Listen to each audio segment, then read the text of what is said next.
Let's talk about the kind of silence that doesn't feel peaceful. It's the kind of silence that swallows you whole, the silence that exists in the space between your truth and their manipulation, the kind that makes you second guess your voice, your worth, your reality. This is the silence of being in a narcissistic relationship. And for anyone who's lived there, you know this silence isn't calm. It's chaotic. It's not absence of noise, it's presence of fear. And yet somehow you survived it. Or maybe you're surviving it right now. But let me tell you something. Their survival isn't the final chapter. Reclaiming yourself is, speaking again is, loving yourself louder is. When someone makes you feel like your emotions are inconvenient, when your pain is ignored, when your joy threatens their control. That's not love. That's performance. That's conditional acceptance. And that, my friend, is emotional imprisonment dressed up as intimacy. There comes a moment in the quiet when you stop waiting for them to see you and you start seeing yourself. That's the moment you begin to survive not just the silence, but the story they wrote about you. Maybe they called you too sensitive, too dramatic, too needy. And maybe for a while you believed them. But the truth, you weren't too much. You were asking for connection. You were asking for respect. You were asking to be loved without erasure. And that's not too much. That's the bare minimum. One of the hardest things we'll ever do is choose ourselves in a relationship that taught us to disappear. But here's what courage looks like. It's the woman who finally speaks her truth after years of silence. It's the man who stops apologizing for feeling deeply. It's the soul that decides their peace matters more than pleasing someone who thrives off their silence. Their struggles, you deserve the kind of love that doesn't need you to shrink, that doesn't punish you for being human, that doesn't weaponize your vulnerability, but welcomes it. And to get there, we have to first say, I'm done perform begging. I'm done being silent about what hurts. Because what you don't voice owns you. What you suppress festers. But what you speak, that you can heal. Healing from this kind of relationship is not just about walking away. It's about walking back to yourself. It's the long, brave journey of unlearning the lies you were taught. That love is pain. That control is care, that your needs are too heavy. You get to rewrite the rules now. You get to build boundaries without guilt. You get to name what happened without shame. You get to tell the truth and still be loved. And let me say this to you. You are not broken. You are not weak for staying too long. You are not foolish for hoping they change. You were doing your best with the tools you had. And now, you're building new ones. The silence you survived wasn't empty. It was filled with every part of you fighting to be heard. So let this be your turning point. Speak, cry, write, shout, whisper, heal. Let your voice return home to your body. Because when you speak again, even in a whisper, you begin to live again. You begin to breathe again. You begin to be again. And that, my friend, is how you survive the silence. Not by fearing it, but by finally refusing to let it define you. You are worth so much more than the echo of someone else's emptiness. You are love. You are free. There is a silence that soothes the soul, a silence filled with stillness, presence, and peace. That's not the silence we're talking about here. There is another kind of silence. Sharp, cold, and crushing, the kind that echoes louder than any scream, the kind that suffocates rather than soothes, the kind of silence that exists inside toxic, narcissistic relationships, where communication becomes a weapon and emotional starvation is the currency of control. This silence isn't an absence of noise. It's a presence of punishment. It starts slowly. A missed response here, a dismissive shrug there. You voice your feelings, and instead of connection, you're met with a blank stare, or worse, withdrawal. You feel the air shift. Their silence is not just ignoring you, it's screaming that you don't matter. This is not passive behavior. It's calculated, intentional, strategic. Because emotional silence is one of the most dangerous forms of manipulation. It's not loud, it's not chaotic, it's not visible. And that's what makes it so powerful and so painful. People often ask, why didn't you just leave? But they don't understand Emotional silence chips away at your worth. It's not one explosion, it's 1,000 micro abandonments. It's being made to feel like your needs are too much, your voice too loud, your love too inconvenient. Over time, you begin to shrink. You learn not to ask for too much. You learn not to speak when you're hurting. You learn to smile when you're breaking inside, because speaking your truth has only ever been met with silence, distance, or rage. And when someone constantly refuses to respond to your feelings, your pain, your needs, you begin to believe the lie that they must not be important, that you must not be important. That's the slow erosion of the self that happens in emotional silence. It doesn't just wound you, it rewrites you. You stop saying what you feel. Then you stop feeling what you feel. Eventually, you forget what feeling even looks like without fear attached to it. And the silence grows. It becomes a third party in your relationship, always present, always looming. You wake up to it. You fall asleep in it. You carry it in your body like grief that has no tombstone. There's nothing lonelier than lying next to someone who refuses to hear you. Someone who looks at your tears like they're an inconvenience. Someone who withholds the basic dignity of being seen and heard. Not because they can't, but because they won't. And you question yourself over and over again. Am I being too emotional? Did I say it wrong? Maybe I should wait until they're in a better mood. Maybe I need to be better. That's how the silence wins. It doesn't just break the bond. It breaks your trust in your own voice. But here's the hard, liberating truth. You were never too much. They were never enough. Oh. Because healthy love doesn't punish you for your humanity. Healthy love doesn't go quiet when you're in pain. It leans in. It listens. It holds space. It doesn't use silence to gain power. It uses presence to build connection. If you've been in that kind of silent war, I want you to know your pain is valid. You are not overreacting. You are not imagining things. Silence can hurt just as deeply as words, sometimes even deeper, because it leaves you wrestling with the ghost of what if? What if I hadn't said anything? What if I just kept quiet? What if I just let it go? But here's what I want you to ask instead. What if you mattered all along? What if your voice was near the problem, just a threat to their control? What if silence was never the absence of love, but the evidence of its manipulation? Healing fares their struggles. Healing this kind of emotional trauma isn't about being louder. It's about learning to trust your voice again.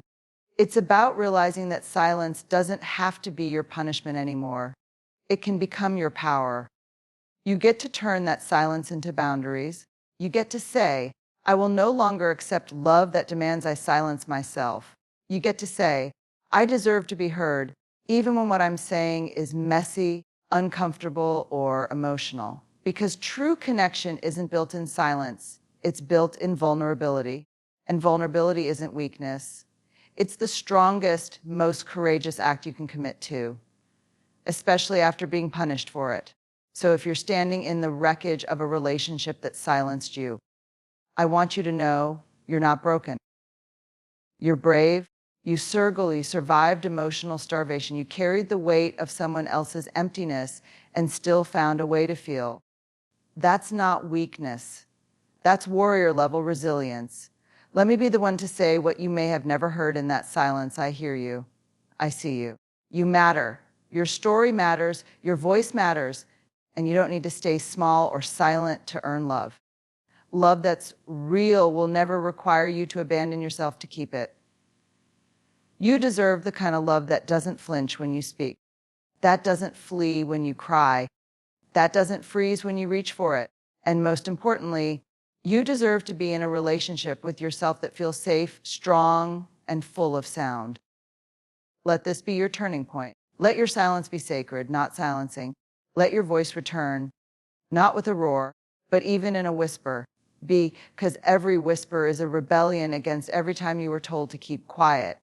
You are no longer surviving in silence. You wear struggles, you are saying out loud, and that changes everything. Losing yourself in the echo of their approval, it doesn't happen all at once. You don't wake up one morning and say, today I'll forget who I am. No, it's far more subtle than that. Losing yourself in a narcissistic relationship doesn't come through one grand betrayal. It comes through 1,000 small compromises.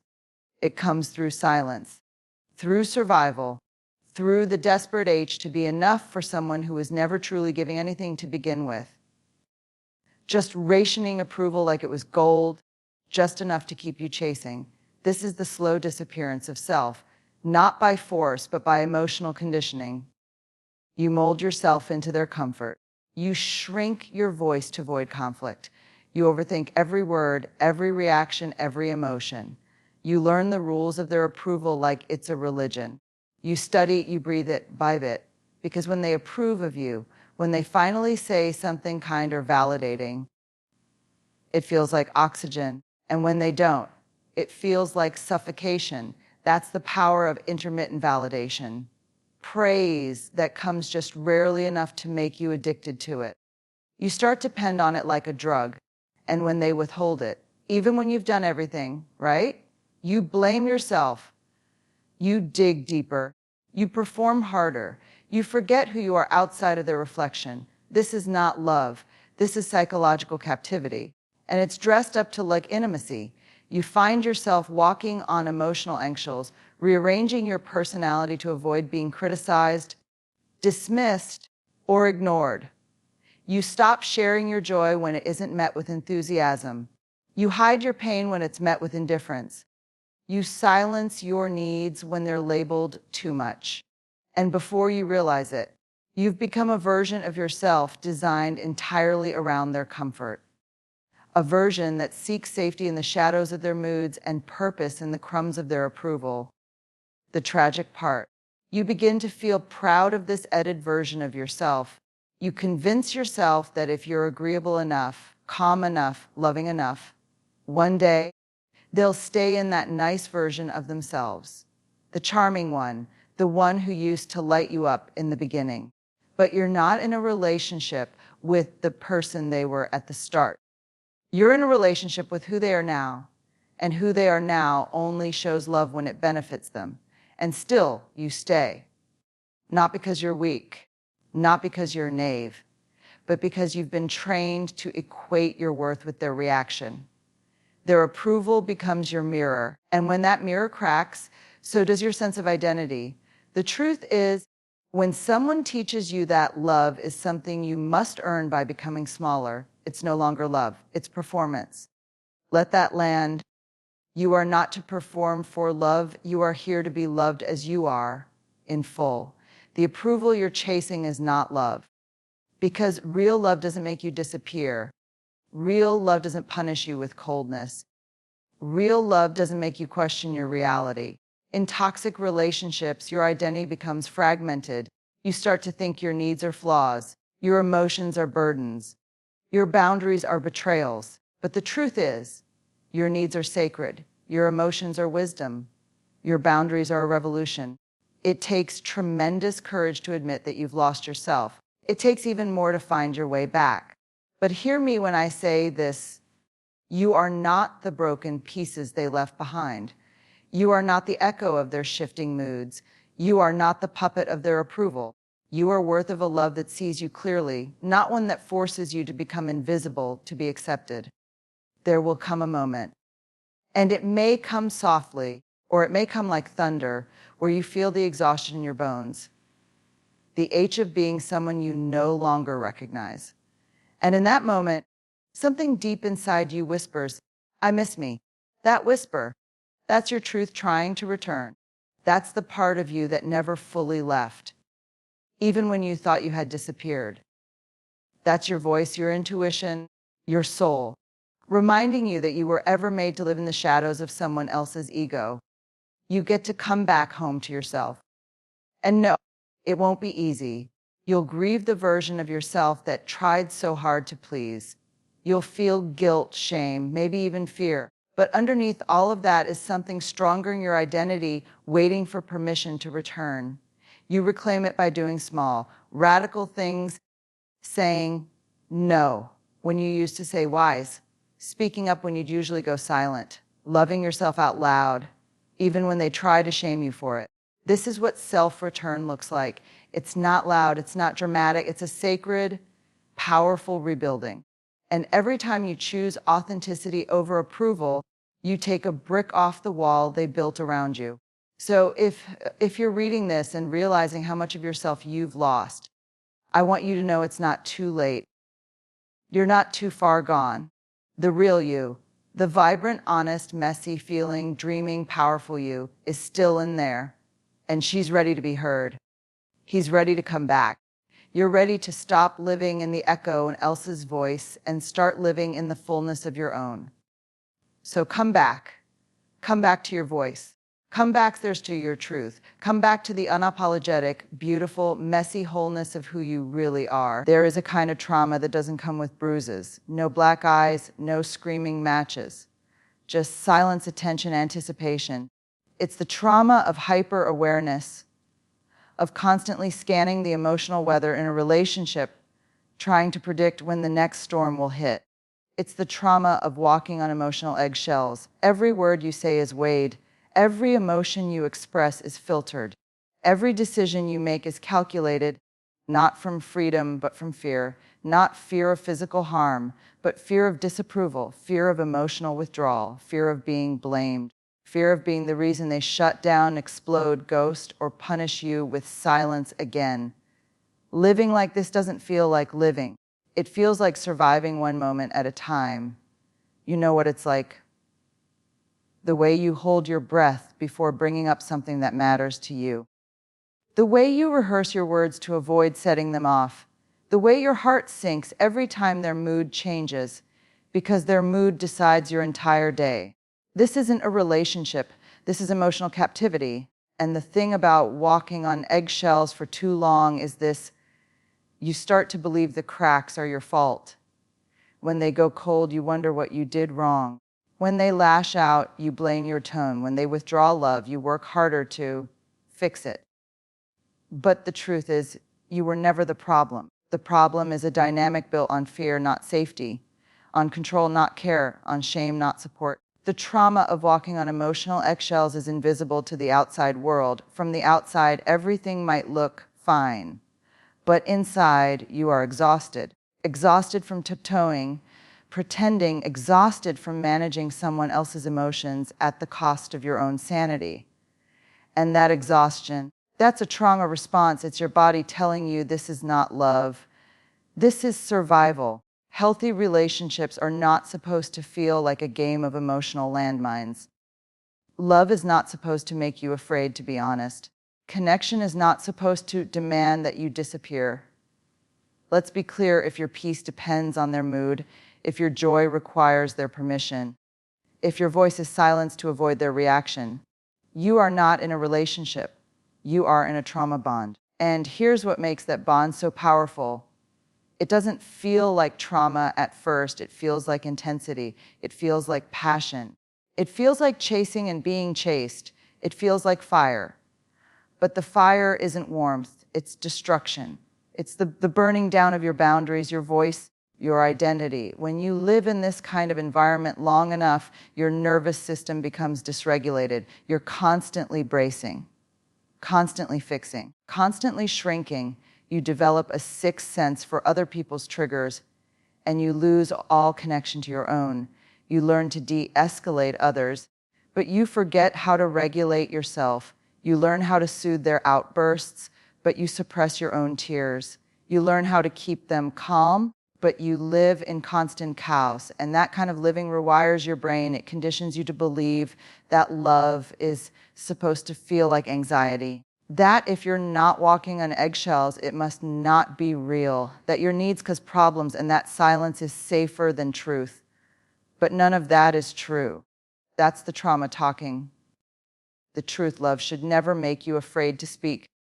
Love should never demand your silence to keep the peace. Love should never feel like you're one word away from abandonment. So let's name what's really happening when you're walking on eggshells. You're not overreacting. You're not too sensitive. You're not the problem. You are responding to an environment that punishes honesty and rewards compliance. And you've learned in the deepest part of your body that speaking your truth puts you at risk. risk of being shut down, risk of being mocked, risk of being told you're crazy, dramatic, or ungrateful. But let me tell you something, that voice inside of you, the one that whispers, this doesn't feel right, it's not broken, it's not weak, it's wisdom. And honoring that voice might be the most courageous thing you ever do. Because here's what healing looks like. It looks like learning to breathe in rooms where you used to hold your breath. It looks like letting your emotions exist without explanation. It looks like speaking your needs and letting the chips fall where they may.